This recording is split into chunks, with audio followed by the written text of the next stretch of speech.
welcome to episode 638 of Prog Review. In an attempt to kill Prog Review, I'm talking about Penumbra by Michael Brook and Djivan Gasparyan. Yeah. This is the sequel to an album called Black Rock, which was originally released in 1998, and this was 2008 or 2009, I can't remember. This is 2008. I've got a feeling it didn't come out until 2009.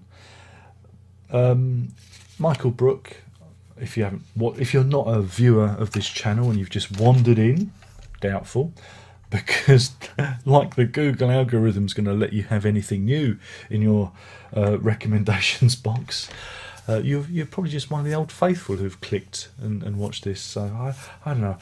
Anyway, I must stop going on about that. But yeah, Djivan Gasparyan is a Armenian duduk player. The duduk is a reed instrument. Yeah, it's a bit like an oboe, clarinet type thing, but with a reed. Makes an amazing sound. You would, if you've heard Peter Gabriel and some of the stuff he's done, you would have heard the duduk there. It's an instrument that once you hear it, you don't tend to forget it. It has a very haunting, melodic sound, and it can be quite dominating. It's a very I'd say it's a very dominating reed instrument. So like I said, 1998 Black Rock came out. I'm not going to talk about that because we'll do that another time. But it's one of these Michael Brook mashups, where he brings Western production values to an Eastern musical style and produces something new, like he did with Nusrat Fateh Ali Khan.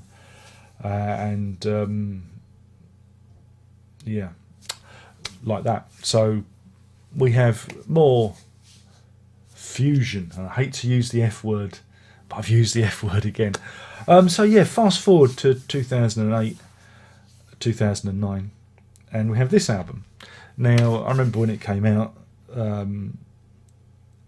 I listened to it, but it was 2008, 2009, a bit of a dodgy year for me. Things happened, right?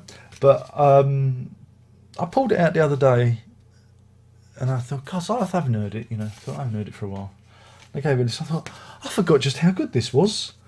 I've forgotten this. How comes because I like Black Rock a lot, but this one it kind of gone over my head, and I felt like I missed it. But then, like a lot of albums in 2008, 2009, I missed for various reasons.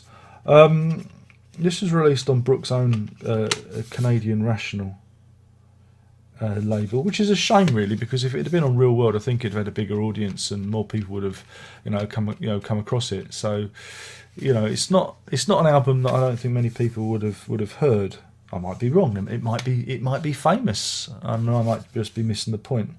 But yeah, it's very much the sequel to Black Rock, but it can also be seen almost as an offshoot from Brook's last album, Rock Paper Scissors, because there are some elements in it, that are shared, if you know what I mean. It starts with Adagio in G minor,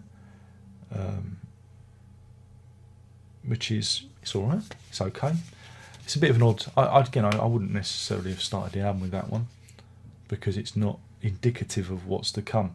And as the album progresses, we see more of Brook's production techniques come in, more treated guitar, more drums, and if you like Black Rock, you are going to love this. And it is very cinematic in places. You could imagine it being used in film soundtracks. Again, this is Brook moving towards the film soundtrack market. I don't think he's doing it deliberately, but his music and the people he plays with, it tends to lend itself to very very cinematic imagery.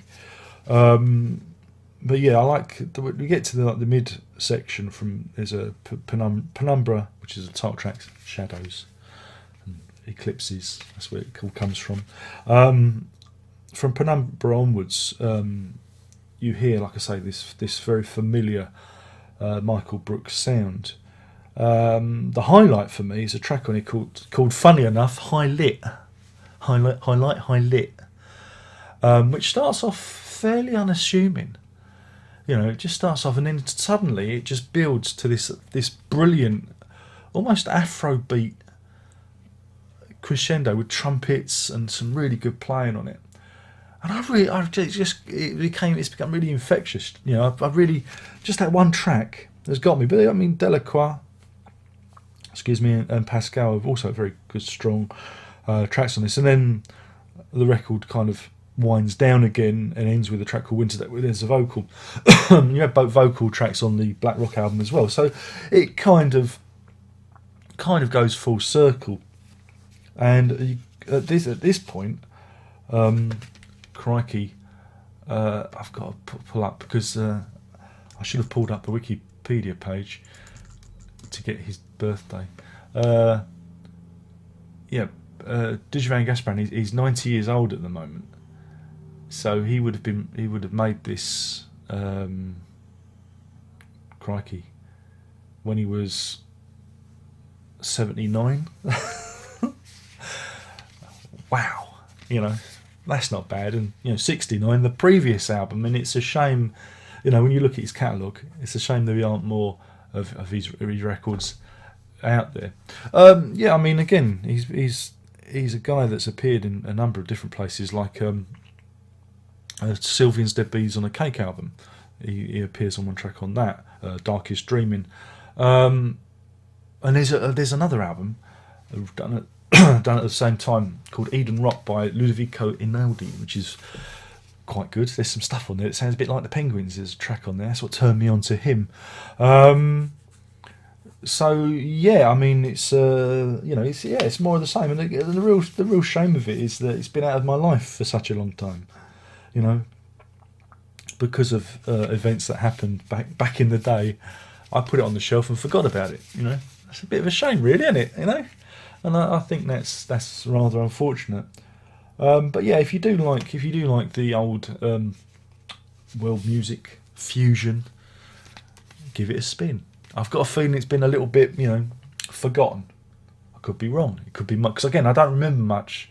I don't remember what the reception to the album was. But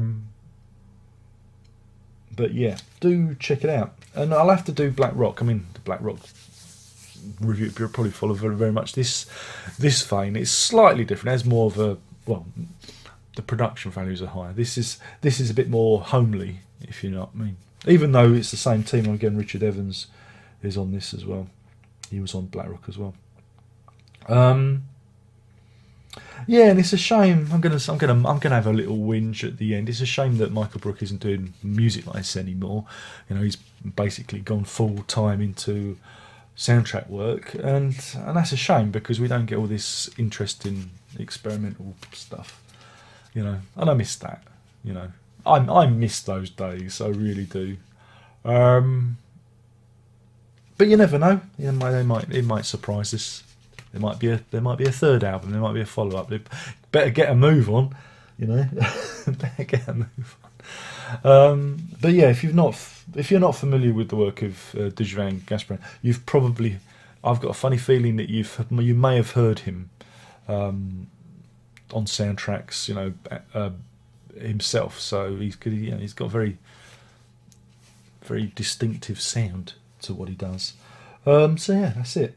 I don't know if you can get this CD anymore. You might be able to. He might be still in print if you go on Amazon. I'll put a link in the Amazon shop if you're interested. If not, I guess there's always the download, or someone's probably uploaded it to rotten old YouTube. So there you go.